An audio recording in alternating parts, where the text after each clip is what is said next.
আজকে আমার দিদির বিয়ে। ভাবলেই অবাক লাগছে যে আমরা কত তাড়াতাড়ি বড় হয়ে গেছি। এই দিনটার জন্য কত প্ল্যান, কত শপিং, আর ফাইনালি আজকের দিনটা চলেই এলো। আমরা সবাই খুব এনজয় করেছি আজকের দিনটাকে, পুরোটাই আছে আজকের ব্লগে। বিয়ের রাতের জন্য আমি এই সুন্দর প্রিন্সেস লুকটা করেছিলাম, তবে আজকে আমার পার্লার থেকে বাড়ি আসতে প্রায় 9:30 মতো বেজে গেছিল। আমাদের এতটাই লেট হয়ে গেছিল, আমাদের আসার আগে তো বরযাত্রী পৌঁছে গেছে। আর ওই যে বরের গাড়ি ঢুকছে এবার, কি যে ভালো লাগছে এখন, মানে বরযাত্রীরা যখন ঢুকছে সাথে বরের গাড়ি ঢুকছে, মানে ফিলিংসটাকে বলে বোঝাতে পারবো না। আমার ছোট্ট দিদিটা এত বড় হয়ে গেছে যে ওর বিয়ের বরযাত্রী ঢুকছে, মানে ভাবলেই জিনিসগুলো অবাক লাগছে। এদিকে সব জামাই বরণের জন্য রেডি হয়ে আছে, সাথে সারাক্ষণ শুধু নেচেই চলেছে। সবাই আজ কি সুন্দর করে সেজেছে। আর এই যে আমার মিষ্টি ছোট বৌদি, মাও চলে এসেছে বরণ ডালা নিয়ে বরকে বরণ করে ঘরে তোলার জন্য। এদিকে আমাদের জামাইবাবুকে দেখো কি সুন্দর সেজে গুজে লাল টুকটুকে একটা পাঞ্জাবি পরেছে। মা এখানে জামাইবাবুকে বরণ করে নিচ্ছে। আমার দিদির বিয়ে হয়েছে পূর্ব মেদিনীপুরে, আর আমাদের বাড়ি হলো পশ্চিম বর্ধমান। প্রায় 8 ঘন্টার রাস্তা পেরিয়ে জামাইবাবু এসে পৌঁছেছে বিয়ে করার জন্য। যাই হোক, এত সুন্দর মিষ্টি বউ পাওয়ার জন্য এটুকু স্ট্রাগল করাই যায়। আজ জামাইবাবু আমাদের সেলিব্রিটি, সবাই মিলে একদম ঘিরে ধরেছে জামাইবাবুকে। বাড়ির বড় জামাই হিসেবে প্রথমবার পা রাখলো বাড়িতে। চলো, জামাইবাবু বসে পড়েছে। আমি এবার তোমাদের বিয়ের পুরো জায়গাটাকে ঘুরিয়ে দেখাই। এই যে এই রাস্তাটা যায় আমাদের বাড়ির দিকে, একদম সামনেই আমাদের বাড়ি। ঢুকেই বাদিকে ছিল দিদির বসার জায়গাটা। দিদি স্টেজের সামনে সিটিং অ্যারেঞ্জমেন্ট করা হয়েছিল। ঢুকেই রাইট সাইডে পড়েছিল আমাদের ফেভারিট জায়গা, এই ডিজে স্টেজটা। আর ওই যে ওই সুন্দর রাস্তাটা দিয়ে গেলেই পৌঁছে যাব ম্যারেজ হলে, যেখানে খাবারের ব্যবস্থা করা হয়েছিল। এই জায়গাটা এতটাই সুন্দর করে সাজিয়েছিল, আমাদের তো খুব পছন্দ হয়েছিল। খুব সুন্দর সুন্দর ফটো ভিডিও আসছিল। এই যে আমার 2 দিদি, জামাইবাবু আর আমার বোনজি। মিঠি বেবিকে কত কিউট লাগছে দেখো, একটা লাল টুকটুকে সুন্দর একটা ড্রেস পরে নিয়ে একা একা আইসক্রিম খাচ্ছে। আমি এদিকে এত বড় একটা জামা পরে নিয়েছি, কোথাও ঠিকঠাক অ্যাডজাস্ট হতেই পারছি না। আমি এই 360 ডিগ্রি মেশিনে জীবনে প্রথমবার উঠলাম। আমি তো ঠিকঠাকভাবে ম্যানেজই করতে পারছিলাম না নিজেকে। মানুষজন এখানে ওঠে কিভাবে এত সুন্দর সুন্দর ভিডিও বানিয়ে ফেলে কি জানি। আমি কত প্ল্যান করে রেখেছিলাম যে এখানে নাচ করতে করতে ভিডিও বানাবো, আমি তো ঠিক করে ঘুরতেই পারছিলাম না, নাচ তো দূরের কথা। এই দেখো আমার হেয়ারস্টাইলটা আমি কি সুন্দরভাবে করিয়েছি, তবে কালগুলো চলে গেছে। এই আইল্যাশগুলো খুলে যেন আমার চোখ আবার নতুন করে জীবন পেল।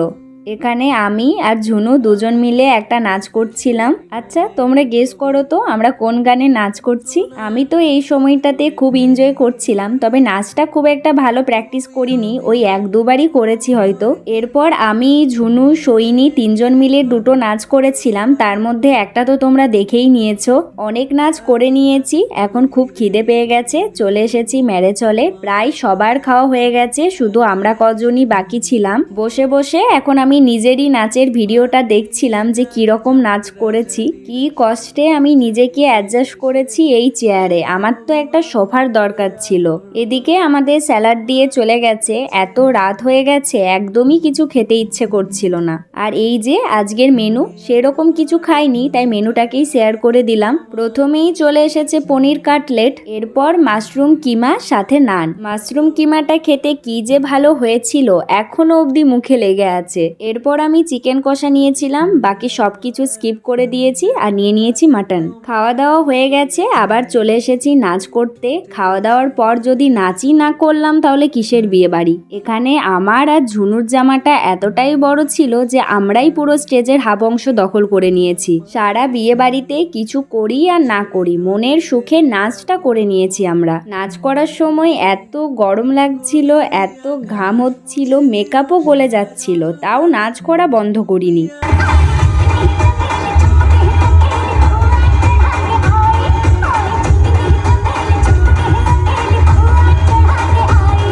পিহু তো এদিকে নিজের বিয়ে স্পেশাল ড্রেসটাই খুলে চলে এসেছে। নাচ করতে করতে খুব ক্লান্ত হয়ে গেছিলাম, তাই এখানেই শুয়ে পড়েছি। দিদির বিয়ের লগ্ন 12টা, এখনো অবধি 12টা বাজেনি, তাই সবাই মিলে বসে শুয়ে ওয়েট করছি বিয়ের জন্য। ফাইনালি বিয়ে শুরু হয়ে গেছে, জামাইবাবুকে ছাদনাতলায় আনা হয়েছে। শেষে আমি এতটাই বিধ্বস্ত হয়ে গেছিলাম, জামাটা চেঞ্জ করে সকালে স্যুট সালোয়ারটাই আবার পরে নিয়েছি।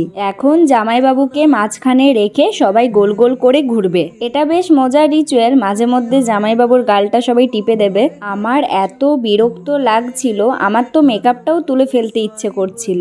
এখানে দিদি আর জামাইবাবু বসে পড়েছে বিয়ের পিঁড়িতে। শুধু দিদি জামাইবাবু না, দিদি জামাইবাবুকে ঘিরে সবাই মিলে বসে পড়েছে।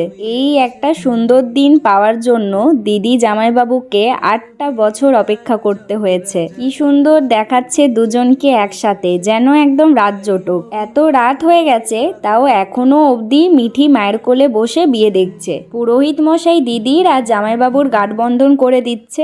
আর আমাদের পিহু পোকা যতই রাত হয়ে যাক, বিয়ে শেষ করেই তবেই সে ঘুমোতে যাবে। ওকে তো আমি ওর সুন্দর ড্রেসটা পরে দেখতেই পেলাম না। সো ফাইনালি অপেক্ষার অবসান, 8 বছরের ভালোবাসার পূর্ণতা পেতে চলেছে।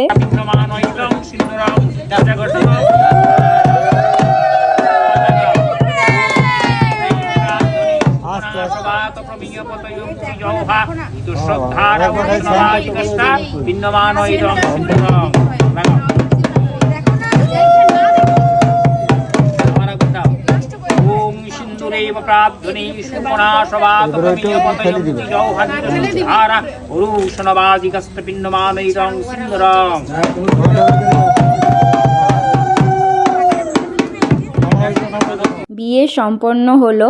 এই সময়টাতে তো আমি খুব বেশি ইমোশনাল হয়ে গেছিলাম, নিজের চোখের জল একদমই ধরে রাখতে পারিনি। আচ্ছা যাই হোক, আজকের ভিডিওটা ব্যাস এটুকুই। টাটা।